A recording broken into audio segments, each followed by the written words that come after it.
Hey guys, Short Midget here. So first of all, I'm going to start off saying I think I like my camera on the 0.5 magnification instead of 1. Now you can see a little bit more around me. I think 1.5 is perfect. No, I'm not from Boston, or no, I don't live in Boston. Massachusetts is trash. Their gun laws are horrid. No, I wouldn't. There's not a chance I would live there. No, just no. So I do have more than one in here. So when I open it here, this is what we see. So first of all, I'm going to go over the box real quick. I know it has nothing to do with the gun. It came with a couple pieces of foam. There's one on the top, one on the bottom, and then there's basically a pick and pluck in the middle. So you could fit 4 pistols in here. You'd have to like orient them in certain ways. I have 2 in here, a compact and then I guess full size with a kit on it. PDW style kit. So as you can see, the one layer is pick and pluck foam. So I kind of picked it in a way that will keep a pistol not from moving around in a couple of magazines. So you see I have a block here just to hold the magazine steady, basically. It just is a spacer so it can squish, because when that wasn't in there, the mags were just bouncing around. So that's just a block. Basically, you just lift this out, and this is what you see. So this is what the video is on. I did make a video on this about a month ago. It is a Glock 26 custom build P80. I've got 3 12-rounders in here. I love that thing. So first of all, I want to talk about the kit. So I got this kit for it. It is actually made for the P80. It does say polymer 80 like they make it. I forget. I thought a different company made it. It does say P80. Oh, Recover Tactical is the brand, I believe. And then they just, yeah, Recover Tactical.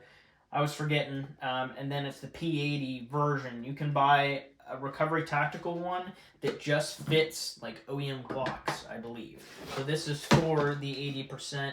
It'll come with, or it functions with the 17 and the 19. Okay? So it works for 2 different models, basically. And then we got the Allen wrench to basically install it. It's just 1 screw. And then there's a little circle thing for a sling attachment, which you might find useful. Now, these are $100. So not the cheapest thing in the world, but for what you get, it's awesome, considering it's not an NFA item, because screw the government's registry. The regulation with SBRs, it's just the stupidest thing on planet Earth. You're just restricting people that want to collect different types of guns, essentially. So pistol braces came out, and this is a pistol brace, all right? So it's just to circumvent the law. It's legal because they actually have a purpose, and they actually can help disabled shooters, veterans that are missing limbs and have a disability of some kind. So that can really help. But it also, just for your average citizen, it is cool. It's legal in most states, but not all. I don't think this would be legal in all. Mainly, it may be legal, the kit. I'd have to check like what states it can ship to, but your Glock would be regulated to 10 rounds in a lot of states. Some states that have banned magazines, like Massachusetts, Washington just did that. There are millions of high capacity 30-rounders laying around in that state. You just can't buy any more or have them shipped in, which doesn't do anything, because you can literally just drive over state, buy them, or have them shipped to an address over state lines. I'm not encouraging anything, but dude, it's not hard. You're not going to keep plastic objects out of your state, or the trafficking of them. In fact, you kind of just create a black market for people to maybe make money, because you can 3D print these. The only thing that's metal is the spring. But, you know, the government just doesn't know anything about anything, really.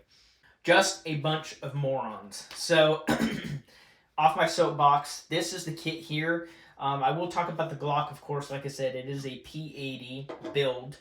I am going to pull the kit apart and show you the pistol first. So this 1 screw holds the whole thing together, essentially. You pull it out, and then it clamshells. So I'm actually going to, you do have to fold it to be able to get it out. So I'll talk about the kit first, just because it's not going to take long. So it does have a rail on the bottom of it, and then again the 1 screw, and there's a nut on that side where the threads are. And literally they just make it for the P80. They have to shape the trigger guard portion where it clips in. So it's just for that style, and it will fit the 17 and 19. And then it folds. It's very positive. It'll catch on the side here. Kind of have to squeeze it, and then it attaches. You kind of push it up and pull it out at the same time. The mechanism is actually pretty solid. And then when it locks, it locks. This is a really nice fitting folding mechanism, I guess you could say. The button just clicks, and then you can hold it and do this, and then it's got the strap on the back of it so you can shoot it like that, which isn't all that hard to do, actually. It's pretty nice. But most people that are not disabled in any way are better off shouldering it, because they can't tell you how you can shoot your gun. That's just a fact. The pistol itself is a Glock 17, so I can pull the slide off of it like that. So it's an 80% lower. It does have the polymer 80 straight trigger. I painted it. I kind of did some accents with the mag catch and slide lock. The paint kind of is chipping, but it is what it is, and I knew that that would happen.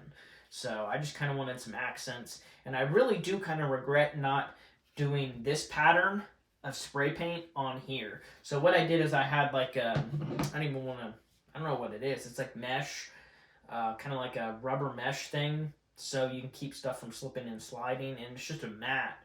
So I laid it on here and then did white spray paint because I kind of wanted to match the slide. It looks really good in my opinion, and I kind of wanted to do the lower like it.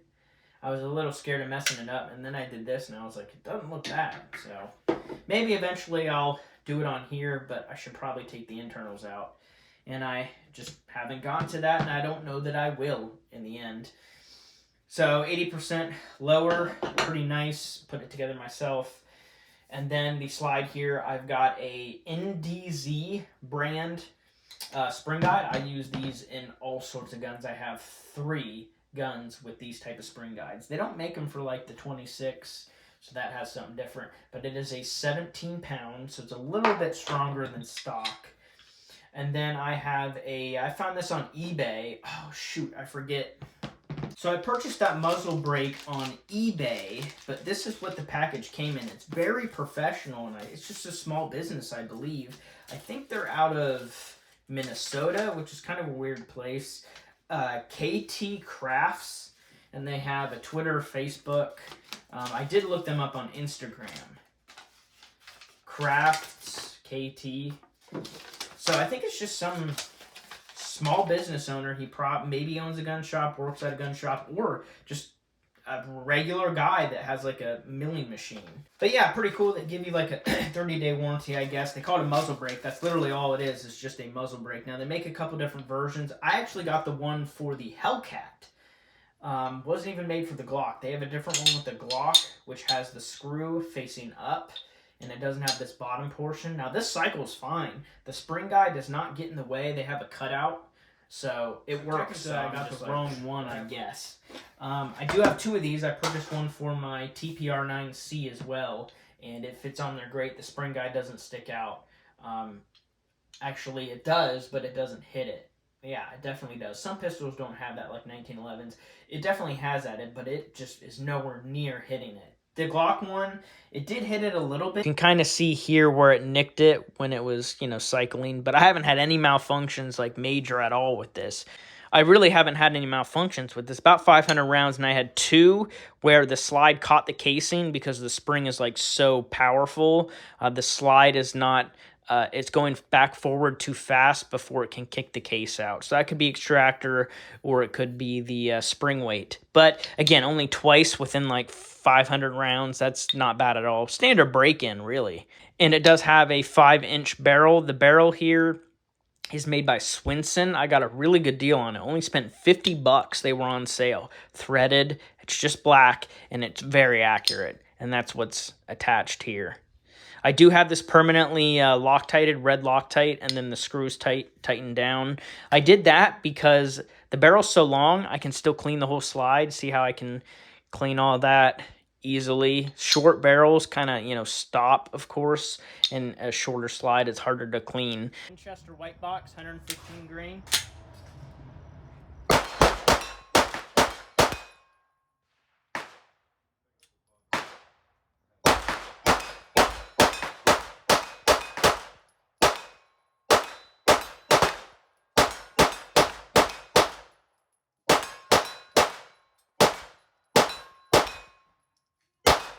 And the slide came from Aim Surplus. I believe it is a multicam, like snow multicam. The slide was only $180. That is a great price, and it was cut already for the RMR, and it is a Cerakote finish. Looks good in my opinion, especially with the black accents. Of course, the red dot on here is Hollow Sun. You could see the logo, I'm sure, when I was up close.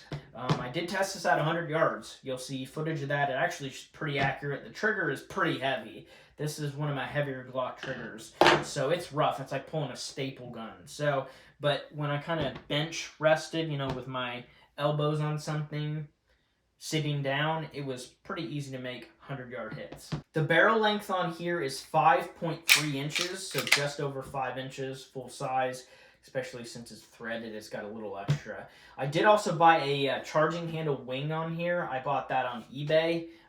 It's aluminum. I forget what brand it is, just kind of a no-name, so you can lock the slide and power stroke it that way. Now that kind of became a must when it's in the kit, because you can barely grab the slide. So this is very helpful. Now, one con to the color of the slide is definitely the fact that it gets dirty. Even just the oil like that's kind of seeping from the gun, it's like dirty and you can see everything on the white. So that is one con to it. Just the fact that every stain shows up. If you don't have like OCD, you should be okay. Basically, this is how I'm going to keep the gun. This is just a plinker. This could be like a good car gun sort of deal, but I have something else for that. Let's just put it that way. So when the kit is together, it is short distance. So for bigger people, this is going to be really bad to shoot. Like I said, you can strap it to your arm, and with a red dot, it's good. With regular pistol sights, it's probably pretty hard to shoot like this, but you can do it. It's not bad at all, just like a standard handgun. You could strap it to your arm or just kind of have it in the middle. You have more control over it if you strap it, or you can shoulder it. So $100 for the kit. The mags that I got, I have an ETS 31 round extendo clip, and then I also have a Magpul 21 rounds that I painted, 21 rounds, and then a 18 rounder. This is Amend 2. First mags I've ever owned from them. It is just polymer. It's kind of little weaker. I don't see it breaking, but you can kind of squeeze it. Thinner plastic. It holds 18 rounds because it's got the base plate on there, and I painted those, so looks pretty good if you ask me. I do have 2 of these. One of them is in my ammo box, so it just rattles around in there. That is the Range mag. These mags are just to keep nice. That's not fair because I do take this to the range. But these mags I kind of just keep nice and don't actually use. So in terms of performance and everything, again, I had those 2 malfunctions. It just caught the case, and you would just literally have to like pull the slide back a little bit, dump the cartridge, and then it would already have one halfway in the chamber. So no major malfunction where you had to drop the mag. So that happened twice within, I've had about 400, 500 through this. So it's just about broken in. Trigger is heavy, like I said. That 26 that I have in here is definitely at least a pound lighter. This is, I'd say, 6 pounds, maybe 7. This one's like 5. The 26 is actually an incredible trigger. Just different trigger kits and everything, so they all kind of shoot a little different. And as you can see with that charging handle in there, that is kind of a must when racking a handgun inside of this. So I definitely recommend one of those. I bought it off eBay. Well, thank you for watching. Hope you enjoyed this video, and check out the shooting portion.